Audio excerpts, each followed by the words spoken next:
We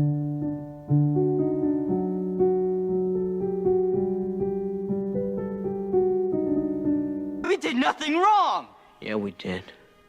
We were supposed to fight for people who couldn't fight for themselves. Okay, so we're going to do a recap and addenda to the subject matter of the Septuagint, of which we had previously done a video covering this subject matter not too long ago. Number one, the foundation of this fictitious and fallacious document is founded upon, and the whole framework is structured on and initiated by the erroneous story known as the letter of Aristeus, supposedly written around 285 BC.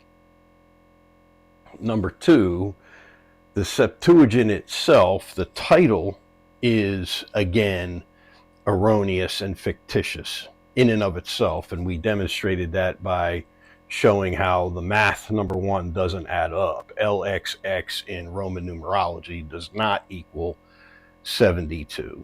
And as we'll see here in a minute, there are quite a few scholars that would more properly label the Greek translation as the Alexandrian Greek version of the Torah, or the Alexandrian Greek translation of the Torah, not the Septuagint or the LXX.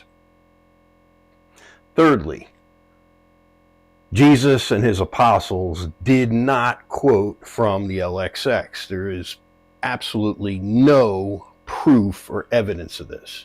And again, we talked about how that in your Jewish communities, your average Jewish synagogue would have a Torah scroll, and of course that Torah scroll would be written in Hebrew. There is no evidence that a Torah scroll in a synagogue would consist of a Greek translation of the Torah scroll and then wrapped together into a scroll.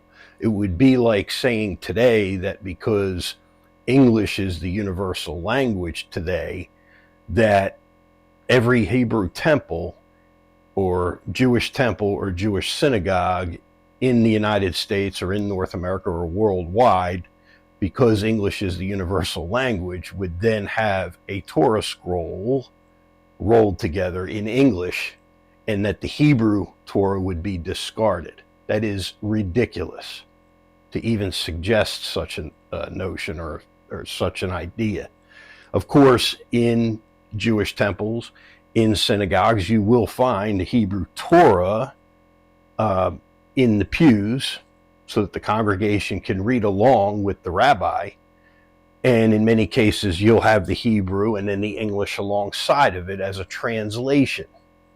But there's no way that the Torah that is used for the reads or for the reading of the Torah portion weekly would be in any other language other than Hebrew in any time period that since time memorial, since the giving of the Torah to Moses, in turn to the children of Israel, etc. Okay, number four, early witnesses embellish the erroneous story. That is, early witnesses, no matter how many of them there are, and there's a whole list of them, which we'll give here in a minute, but these early witnesses simply alter the story, embellish on the story of the letter of Aristeus, and they provide their own amendment to the story of the letter of Aristeus. However, none of them cite or quote directly from any portion of the Greek, what is called Septuagint. And there's two distinct things we need to understand here. There's the foundation for the fictitious story in the letter of Aristeus, and then another thing would be for somebody to somehow produce manuscript evidence of such a Greek Septuagint, of which none of these early witnesses have ever done. Neither has anybody done it in modern times. No one has been able to produce it. And so the following writers merely attest and establish the fact that the letter of Aristeus was available. The story, the letter of Aristeus, not the Septuagint, the story that makes the claim that the Septuagint was produced. So the following writers merely attest and establish the fact that the letter of Aristeus was available in places around and in Israel and in the Middle East. The story is either quoted, repeated, or embellished by the following early writers. Aristobulus, that is the one writer, BC, who again makes the claim that the letter of Aristeus was in fact a true account, or he quotes portions of it, or he embellishes on it. Philo of Alexandria, 50 AD. Josephus, 70 AD. Justin Martyr, 2nd century AD and forward is where we're at now.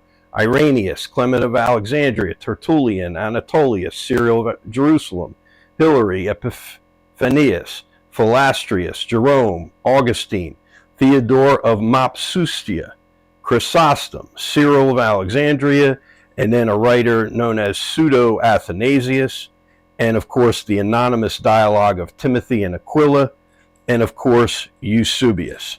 Most of these Christian writers, and we're quoting from an introduction to the Old Testament in Greek by Henry Barclay Sweet, most of these early Christian writers, in distinct contradiction, did you hear that?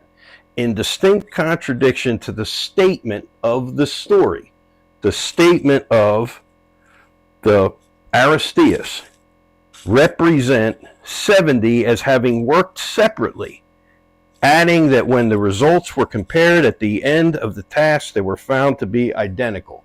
In other words, many of these writers, as they embellish on the story of the production of this text, contradict one another and contradict the story of the text itself. So there's so many holes in this whole mantra of information about a story that probably never even happened. Okay? So, number 5, the Jewish community, again, has never deviated and will never deviate from a Torah being written in Hebrew. That's just part of their tradition. And that tradition is lockstep with the tradition of Moses, the tradition of Joshua, the tradition of the elders of Israel, the tradition of Ezra the scribe, and the Knesset Gedolah and the Great Assembly, all the way through the rabbis and sages up to Jesus' time and the apostles, and then later on the Talmudists, later on the Masoretes, later on through medieval times, the great sages and rabbis who were part of the dispersion to various places, up to our modern times. The Torah is, in its original form, kept in the places of worship as a Hebrew Torah, not in any other language of the world.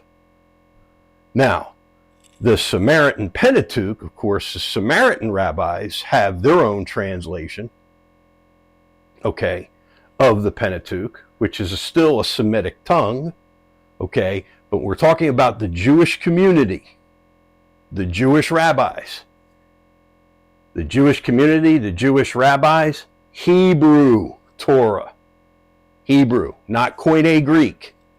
Okay, so number 6, apostolic citations reflect this in direct conflict and contrary to what Brother James White has said. The apostolic citations that we went over, just go through the New Testament writings and you will see that. Go to Luke chapter 24. Go to Acts and look at Paul's statement during his testimony in Acts chapter 26.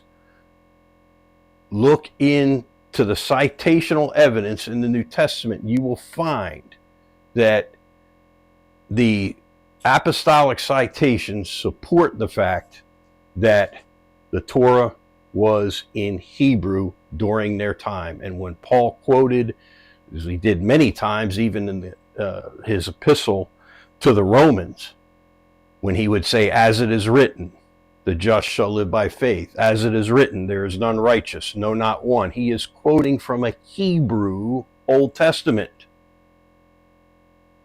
Okay, number 7. 285 BC, we have 6 from every one of the 12 tribes, do we? Out of Jerusalem, really? I mean, let's just think about it, folks, historically speaking. 285 BC is almost 500 years, and again, we've already said this, we're just reiterating. It's almost 500 years after the Assyrian captivity of the whole northern 10-tribe confederacy or alliance, whatever you want to call it.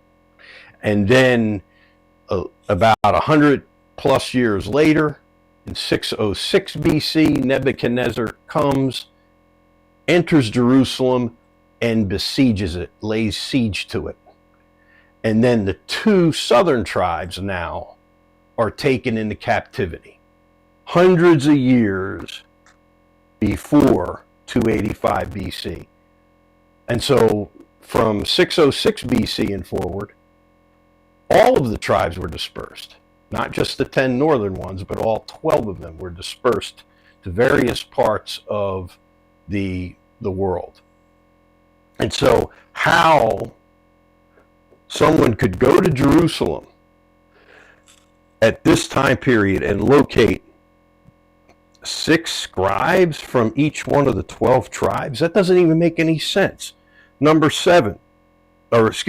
8, because the Torah custodial duties weren't given to all the tribes, and all of the people in the Jewish community knew this. The Torah custodial duties were given to the tribe of Levi. Period, folks. Just go ahead and look at these passages here. And there are many others, of course, but Deuteronomy 17, Deuteronomy 31, Deuteronomy 33, Malachi chapter 2, Ezra chapter 7, on and on and on. Okay. This citation is from International Standard Bible Encyclopedia, pages 2722 to 2725. The traditional account of the translation of the Pentateuch is contained in the so-called letter of Aristeus.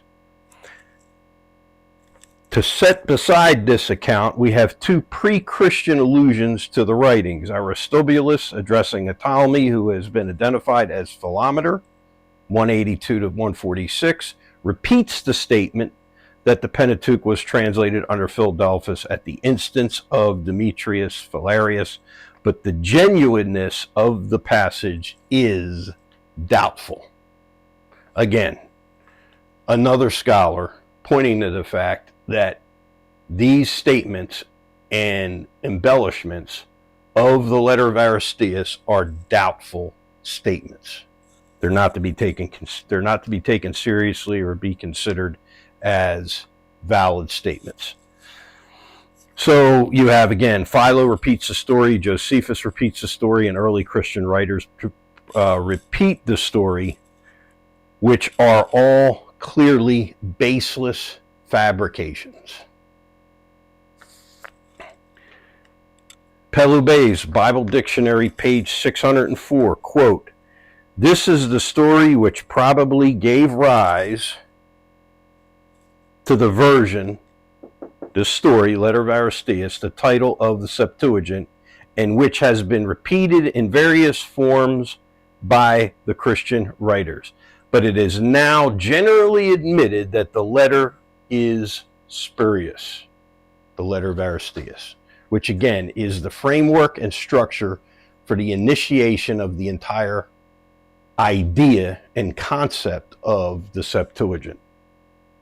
And finally, Brother Ruckman, this North African myth, this legend, this Greek fairy tale for grown-ups has persisted with the tenacity and malignity of a pit bull with AIDS. Herein is proven that not once has any Christian scholar in England, Africa, Europe, Asia, or the Americas ever produced one verse or one part of any verse of a Greek Old Testament written before AD 220 that any New Testament writer quoted.